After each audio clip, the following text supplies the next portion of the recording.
తిరుపతి జిల్లా పుత్తూరు విషాద ఘటనలో మరొక బిగ్ ట్విస్ట్ మనం చూస్తున్నాం. ఇప్పుడు నేను చెప్పబోయే వార్త కొంచెం కఠినంగా ఉండొచ్చు, జాగ్రత్తలు తీసుకోవాలని ఆర్టీవీ మీకు సూచిస్తుంది. Viewers description is highly advised. Tirupati జిల్లా ఈ పుత్తూరు ఘటనకు సంబంధించి ఇంతకు ముందు వరకు మనకి తెలిసింది ఆ భార్య పద్మనే ఇద్దరు పిల్లల ప్రాణాలు తీసి ఆ తర్వాత తాను కూడా బలవన్మరణానికి పాల్పడింది అని. భర్త జులాయిగా తిరుగుతుంటే ఆ ఇంట్లో ఇబ్బందులు తట్టుకోలేక భరించలేక ఇక మానసిక క్షోభను అనుభవించి చివరికి ఇలా బలవన్మరణానికి పాల్పడింది. తనతో పాటు తన పిల్లలను కూడా తీసుకువెళ్ళింది అని చెప్పేసి మనం అనుకున్నాం. కానీ పద్మని పిల్లల్ని ఇద్దరినీ కూడా భర్త శివశంకరే చంపి ఉంటాడంటూ ఇప్పుడు మరికొన్ని అనుమానాలు తెర మీదకి వస్తున్నాయి. ప్రేమ వివాహం చేసుకొని డబ్బు కోసం పద్మను శివశంకర్ వేధించాడంటూ పేరెంట్స్ అంటున్నారు. పద్మ సోదరుడు కార్తిక్ ఫిర్యాదు మేరకు శివశంకర్ని ఇప్పుడు పోలీసులు అదుపులోకి తీసుకున్నారు. శివశంకర్ను పోలీసులు విచారిస్తున్నారు. అయితే పద్మ ఈ ఘటన జరగడానికి ముందు ఒక లెటర్ కూడా దొరికింది అంటున్నారు. ఆ లెటర్ చదువుతుంటేనే మన గుండె ద్రవిస్తుంది, మన కళ్ళల్లో నీళ్లు తిరుగుతాయి. ఇంత బాధపడిందా పాపం ఆ తల్లి అంటూ మనందరం ఖచ్చితంగా అనుకుంటాం. ఇంకొంచెం ధైర్యంగా ఉండాల్సింది కదా అని కూడా అనిపిస్తూ ఉంటుంది. కానీ చాలామందికి ఖచ్చితంగా ఇది ఒక సందేశం, చాలామందికి ఒక గుణపాఠం. ఆ డీటెయిల్స్ మనం చూస్తాం. బట్ బిఫోర్ దట్ ఆ లెటర్లో ఏముందనేది కూడా నేను చదివి వినిపిస్తాను మీకు. బట్ బిఫోర్ దట్ ఒక్కసారి అధికారులు ఈ అంశానికి సంబంధించి ఏమంటున్నారు చూద్దాం.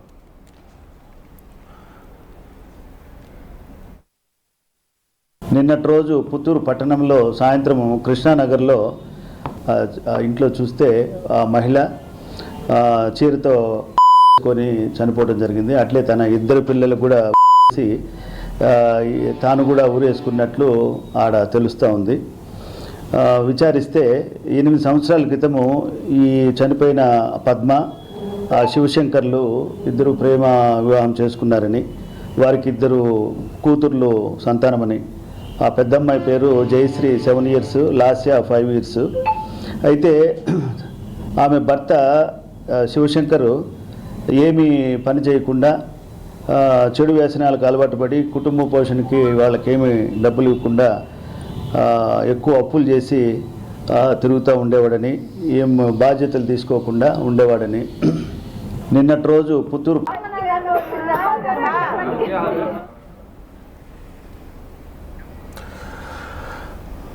ఆ తల్లి ఒకసారి అంటే ఇంత దారుణానికి ఎలా జరిగింది అనేది ఇప్పుడు కొన్ని అనుమానాలు వస్తున్నాయి. భర్త ఏమైనా చేశాడా అంటూ ఆ యువతి తల్లిదండ్రులు అనుమానాలు వ్యక్తం చేస్తున్నట్లుగా తెలుస్తుంది. కానీ అలా ఆ యువతి ప్రాణాలు పోవడానికి ముందు ఆ యువతి రాసింది అని చెప్పబడుతున్నటువంటి ఒక లెటర్ చదివితే ఆ యువతి ఎన్ని కష్టాలు పడిందో, ఆ పిల్లల ప్రాణాలు కూడా ఒకవేళ అంటే ముందు అనుకున్నట్లుగానే జరిగుంటే పిల్లల ప్రాణాలు పోవడానికి కూడా తీయడానికి కూడా తను ఎందుకు వెనకాడలేదో ఒకసారి మనకు అర్థమవుతుంది ఖచ్చితంగా. I would like to read it for you. ఒకసారి నేను చదివి వినిపిస్తాను. తల్లిదండ్రులను కాదని పెళ్లి చేసుకున్న ప్రతి ఒక్కరికి నా జీవితం ఒక గుణపాఠం కావాలి. ఒక అమ్మాయి ఎలాంటి లక్షణాలు ఉన్న భర్తకు ఉండకూడదని అనుకుంటుందో అవన్నీ తన భర్తలో ఉన్నాయట. ఇది నేను కల్లో కూడా అనుకోలేదు. శివశంకర్, నిన్ను ప్రేమ వివాహం చేసుకున్న పాపానికి ఎంత కష్టపడ్డారో నాకు తెలుసు. నా కడుపును పుట్టిన పిల్లలు ఆ కష్టాన్ని అనుభవిస్తున్నారు. ఊరంతా అప్పులు చేసి తీర్చలేను అంటే నేనేం చేయాలి? ఇక ఉంటా. నేను చనిపోయాక ఎలాగో ఇంకో పెళ్లి చేసుకుంటావు. కనీసం ఈసారైనా లైఫ్లో సెటిల్ అయ్యాక చేసుకో అని ఆ లేఖలో ఉందట. ప్రేమించారు, ఇద్దరు ప్రేమించుకున్నారు. ఆ యువతి ఆ యువకుడు ఇద్దరు ప్రేమించుకున్నారు.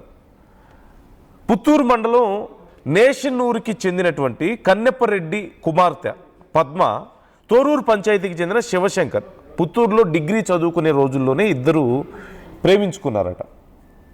మొదట ఫ్రెండ్స్, తర్వాత ప్రేమించుకున్నారు, పెళ్ళికి రెడీ అయ్యారు.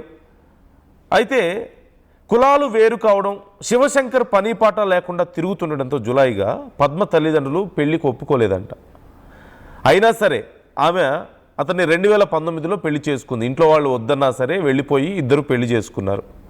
వీరికి తేజ ఇప్పుడు 6 ఏళ్ల వయసు, తేజ, లాస్య 5 ఏళ్ల వయసు. లాస్యకి ఇద్దరు కుమార్తెలు. పిల్లలు స్థానికంగా ఒక చిన్న ప్రైవేట్ స్కూల్లో చదువుకుంటున్నట్లుగా తెలుస్తుంది.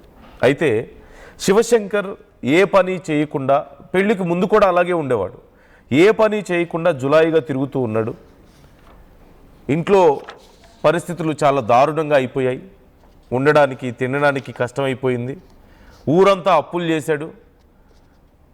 ఏదో ఒక పని చూసుకుంటే నా స్థాయికి సరిపోయిన పని కాదని, లేకపోతే నేను ఇంకో త్వరలో ఆ పని వస్తుంది ఈ పని వస్తుంది అని చెప్పేసి జులాయిగా అప్పులు చేసి తిరుగుతూ, ఏ బాధ్యత లేకపోతే భార్య చెప్పి చెప్పి అలసిపోయి ఇక మానసికంగా కృంగిపోయి, అంటే తాను తీసుకున్నటువంటి ఒక తప్పుడు నిర్ణయం వల్ల ఇప్పుడు తన పిల్లలు కూడా ఆ శిక్షను అనుభవిస్తున్నారన్నటువంటి ఒక బాధతో తాను ముందుగా ప్రాణాలు తీసుకోవాలనుకుంది. కానీ తాను లేకపోతే తన పిల్లలు కూడా సఫర్ అవుతారు కదా. తన పిల్లలు మాత్రం ఏమైనా సంతోషంగా ఉంటారా? తన భర్త తన పిల్లల్ని ఏమైనా సంతోషంగా చూసుకోగలుగుతాడా ఇలాగే జులాయిగా తిరుగుతూ? తను చేసిన తప్పుకి తన పిల్లలు ఇప్పటికే బలయ్యారు. ఇక ఇంతకు మించి వాళ్ళు కూడా కష్టపడడం ఇష్టం లేదు. ఈ నరకంలో మేము ఉండలేము, ఊరంతా అప్పులు చేసి నేను తీర్చలేనని చెప్పి తన మీద భారం వేస్తుండడంతో ఏం చేయాలో అర్థం కాక, దిక్కు తోచక, తల్లిదండ్రులు అంతంతపు పరిస్థితే వాళ్ళది కూడా, అంత మాత్రం పరిస్థితే, వాళ్ళు ఏం చేయలేని పరిస్థితి అయిపోయింది.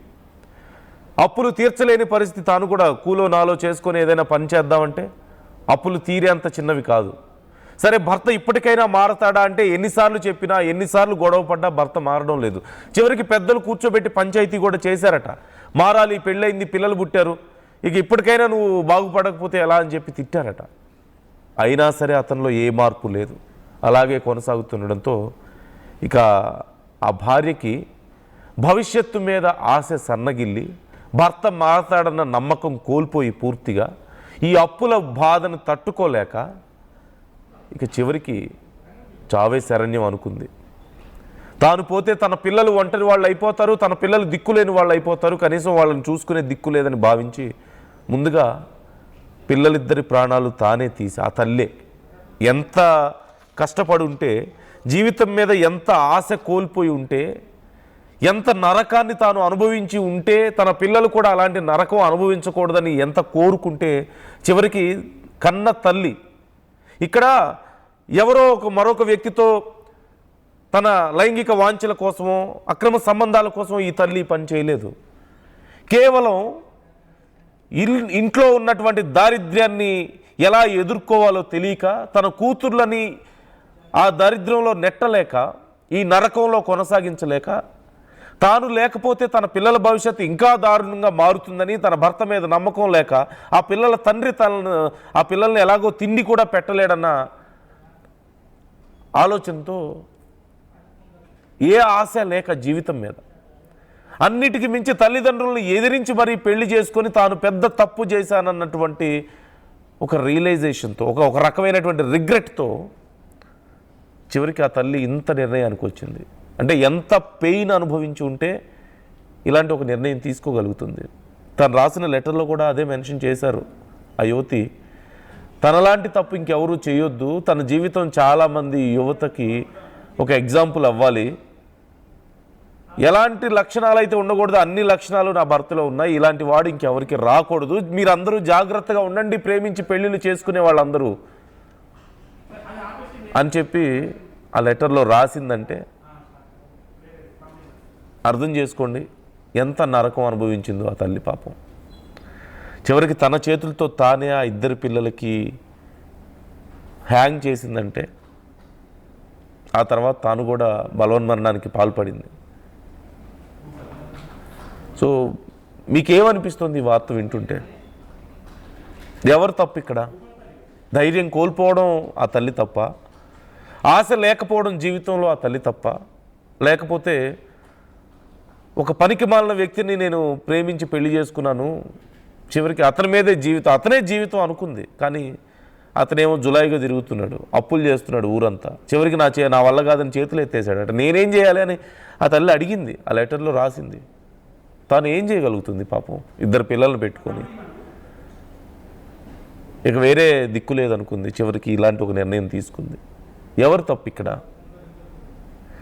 ప్రేమించడం, పెళ్లి చేసుకోవడం, ఇంట్లో వాళ్ళు వద్దంటే బలవంతంగా లేపుకుపోయి పెళ్లి చేసుకోవడం వీరత్వం అవుతుందా? అదే మగతనమా? ఒక ఇద్దరు పిల్లల కంటే అదే మగతనం అయిపోతుందా? కట్టుకున్న భార్యని కన్న పిల్లల్ని చూసుకోలేనప్పుడు, పోషించలేనప్పుడు ఎందుకు అదంతా? దేనికోసం ఇదంతా చివరికి? ఒక్కసారి మీ అభిప్రాయాలను కూడా ఈ విషయానికి సంబంధించి మాతో షేర్ చేసుకోండి. మీకేమనిపిస్తుంది ఈ ఘటన వింటుంటే? కామెంట్ చేసే ప్రయత్నం చేయండి. ఒక్కసారి ఈ అంశానికి సంబంధించి అధికారులు ఏమంటున్నారు? మా ఆర్టీవీ ప్రతినిధులు అధికారులతో కూడా మాట్లాడి మరింత సమాచారం తెలుసుకునే ప్రయత్నం చేశారు. So let's take a look. Chittoor జిల్లా పుత్తూరులో దారుణమైనటువంటి సంఘటన చోటు చేసుకుంది. మనస్తాపంతో ఓ తల్లి ఇద్దరు బిడ్డలతోటి కూడా ఆత్మహత్య చేసుకున్నటువంటి సంఘటన తీవ్ర ఆవేదన కలిగించింది పుత్తూరులో అని చెప్పాలి. ప్రస్తుతం మనం చూడవచ్చు పుత్తూరులోని ప్రభుత్వ ఆసుపత్రి వద్ద ఉన్నాం.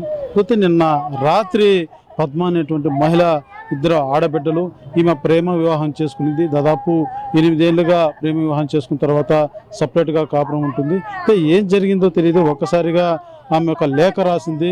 ఆ లేఖలో నా యొక్క భర్త పూర్తిగా బాధ్యత రహితంగా వ్యవహరిస్తున్నాడు, నా కుటుంబాన్ని, పిల్లల్ని కానీ నన్ను కానీ సరిగా పట్టించుకోవడం లేదంటూ కూడా ఆవేదన వ్యక్తం చేస్తూ ఆమె రాసినటువంటి లేఖ ప్రతి ఒక్కరిని కూడా కంటతడి పెట్టిస్తుందని చెప్పాలి.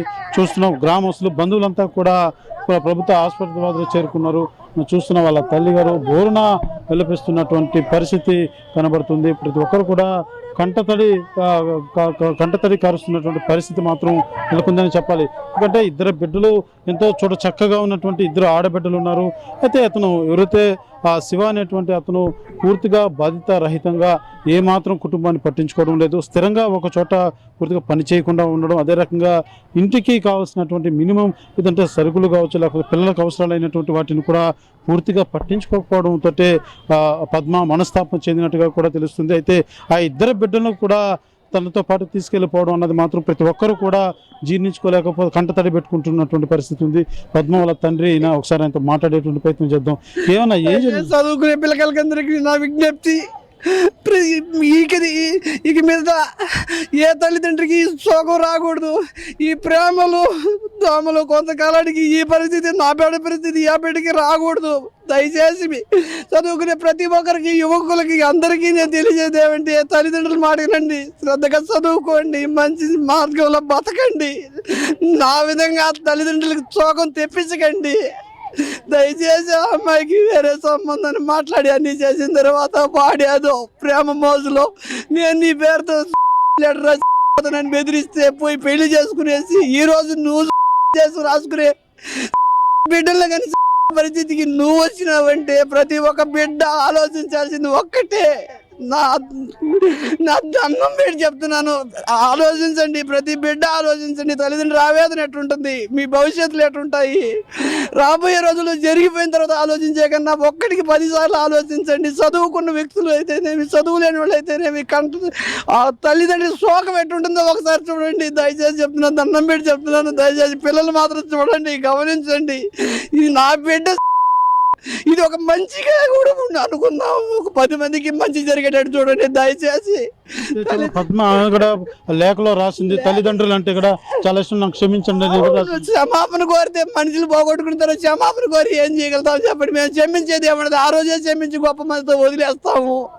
మళ్ళీ ఇప్పుడు మీరు పోయిన తర్వాత మేమేం క్షమించేది చెప్పండి. ఆ రోజు వెళ్ళిపోయినప్పుడే మా మీదే కేసులు వస్తాయి, ఆడబిడ్డలు తప్పు చేస్తారు, తల్లిదండ్రులు ఎత్తిపోయి అరెస్ట్ చేస్తారు. ఆ రోజు పెళ్ళినప్పుడు మా మీదనే తప్పుడు కేసు పెట్టి మమ్మల్ని ఎత్తిపోయి లోపలేసి, అదే మా మీద కేసు పెట్టి 3 సంవత్సరాలు కోర్టుకు తిప్పించి ఎన్నో చేసినారు ఆ రోజు. ఎందుకంటే ఆడబిడ్డ ఏ పని చేసినా వాళ్ళ తల్లిదండ్రులు అడగకూడదు, కానీ సాకేటప్పుడు మాత్రం ఆడబిడ్డని ముద్దుగా సాకాలి. వాళ్ళు చేసే తప్పుడు పనులకి తల్లిదండ్రులు అడ్డం రాకూడదు. రేపు వీళ్ళు వాళ్ళ భవిష్యత్తు ఈ విధంగా అయిపోయిందంటే ఆ రోజు మళ్ళీ బాధపడాల్సింది సాకిన తల్లిదండ్రులేనా. ఈ పరిస్థితి రాకుండా ప్రతి ఒక్క యువకులు, చదువుకున్న యువకులు అయితేనేమి, మామూలు చదువు లేని పిల్లలు అయితేనేమి, ఒక్కటి గమనించండి. పెద్దలు కూడా వాళ్ళ మనసుని ఆలోచించుకొని నడుచుకోండి. మేము ఎంతగానో మాకు చెప్పు ఉంటే మేమే కూడా ఏదో చేసి ఉంటాం. అనవసరంగా తోటి పిల్లకాయలు చెప్పిన మాయ మాటలు నమ్మి వాళ్ళ పాటికి వాళ్ళు తప్పుడు నిర్ణయాలు తీసుకునేసి ఈరోజు ప్రాణాల మీదకి వచ్చేటప్పుడు కూడా తప్పుడు నిర్ణయమే తీసుకునేసి తల్లిదండ్రులకు శోకం మిగిల్చబోకండి దయచేసి. ఎంతకన్నా ఇంతకుముందు ఎప్పుడైనా గొడవలుగా మీ దృష్టి ఏదో వాళ్ళ చిన్న చిన్న గొడవలు వచ్చేవి, వాడు సక్కంగా లేదనేది.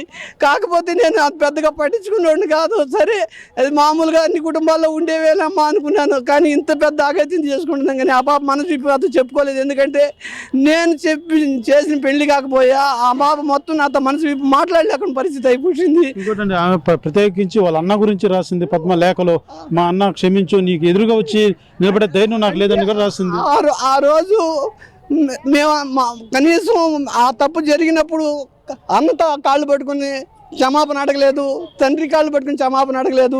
ఆ అబ్బాయి నేను ఇష్టపడిపోతున్నాను, నా ఇష్టపూర్వకంగానే పోతున్నాను అంటే పోయింది. కాబట్టి కనీసం మన అన్న కాళ్ళు కానీ నన్ను పోలీస్ స్టేషన్లో పెట్టి ఎస్ఐ నన్ను కొట్టినాడు. ఎందుకంటే విషయం తెలియకుండా, అదేం జరిగిందో తెలియకుండా నీ పెంపకం మంచిది కాదని నన్ను చెంపదెబ్బలు కొట్టినాడు. ఆ ఆవేదనతో మా నాన్నకి చెంపదెబ్బలు కొట్టించినాము.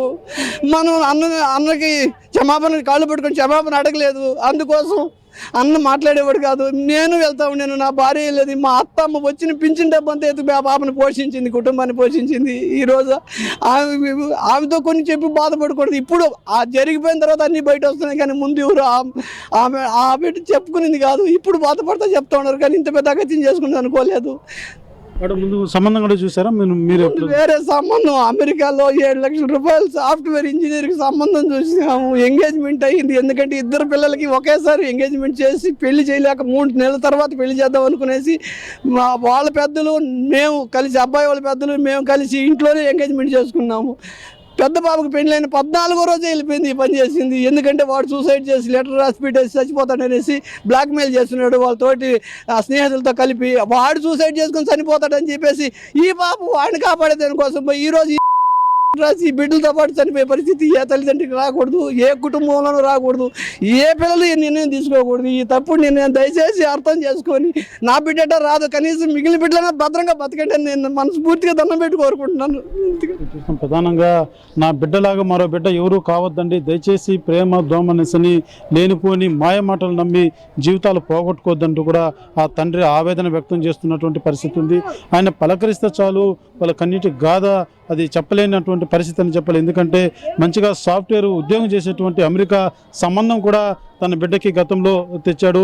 అప్పుడు ఒక ఎంగేజ్మెంట్ కూడా చేసినటువంటి పరిస్థితి. అయితే ఇప్పుడు కాదనుకొని ప్రేమించినటువంటి వ్యక్తితో పోయి నేను సంతోషంగా ఉంటానని ఈరోజు ఈ పరిస్థితికి వచ్చి తల్లిదండ్రులు బోరున విలపిస్తున్నటువంటి పరిస్థితి ఉంది.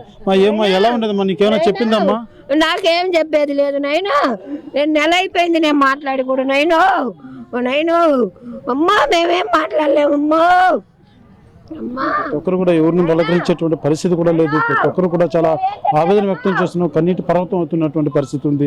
అయితే తన బిడ్డకు మంచి సంబంధం తెచ్చినా కూడా తను కాదనుకొని ప్రేమ వివాహం కోసం వెళ్ళి ఈరోజు మా మధ్యన లేకుండా అయిపోయింది. మేము క్షమించేదానికి కూడా మేము ఆ రోజే మేము వదిలేసాము. ఎప్పుడు కూడా ఎక్కడున్నా కూడా సంతోషంగా ఉండాలనేసి మేము కోరుకున్నాము. ప్రేమించిన వాడు చనిపోతానని చెప్పేసి బెదిరిస్తే వెళ్ళి అతను కాపాడేదానికి వెళ్ళి ఇవాళ మాకు లేకుండా తను చనిపోవడం అనేది మేము జీర్ణించుకోలేకపోతున్నాం. మేము ఎలా బతకాలంటూ కూడా ఆ తల్లిదండ్రులు ఆవేదన వ్యక్తం చేస్తున్నటువంటి పరిస్థితి ఉంది. అదే రకంగా ముఖ్యంగా తండ్రి తను తెలియజేస్తున్నాడు. ప్రతి ఒక్కరు కూడా నేటి తరంలో యువత సోషల్ మీడియాలోనో లేకపోతే ఇతర వాటికి దానికి లోనయ్యి తల్లిదండ్రులు మాట వినకుండా జీవితాలు నాశనం చేసుకుంటున్నారు. ప్రతి ఒక్కరూ నా బిడ్డ చనిపోయినటువంటి విధానం చూసి దీన్ని మెలుచుకొని అర్థం చేసుకొని ఇకనైనా బాగా ఉండాలంటూ కూడా ఆ తండ్రి ఒక మెసేజ్ కూడా తెలియజేస్తున్నటువంటి పరిస్థితి కూడా కనబడుతుందని చెప్పాలి. అయితే పుత్తూరులో ఈ సంఘటన మాత్రం పుత్తూరు నగరవాసులంతా కూడా ఒక బరువెక్కినటువంటి గుండె భారంతో నిండిపోయిందని చెప్పాలి. ఎందుకంటే ఇద్దరు చక్కటి ఆడపిల్లలు ఏ రకంగా తల్లి ఒక్కసారిగా ముగ్గురు మృతి చెందడం అనేది మాత్రం ఒక చాలా విషాద సంఘటన ఇది. పుత్తూరు నగరంలోని ప్రతి ఒక్కరు కూడా ఎంతో ఆవేదన వ్యక్తం చేస్తున్నటువంటి పరిస్థితి కనబడుతుంది. బంధువులు మాత్రం హాస్పిటల్ వద్ద ఒక శోక సందంలో మునిగిపోయినటువంటి పరిస్థితి మాత్రం నెలకొనింది. కెమెరా పర్సన్ కోటితో సురేష్ ఆర్టీవీ పుత్తూరు.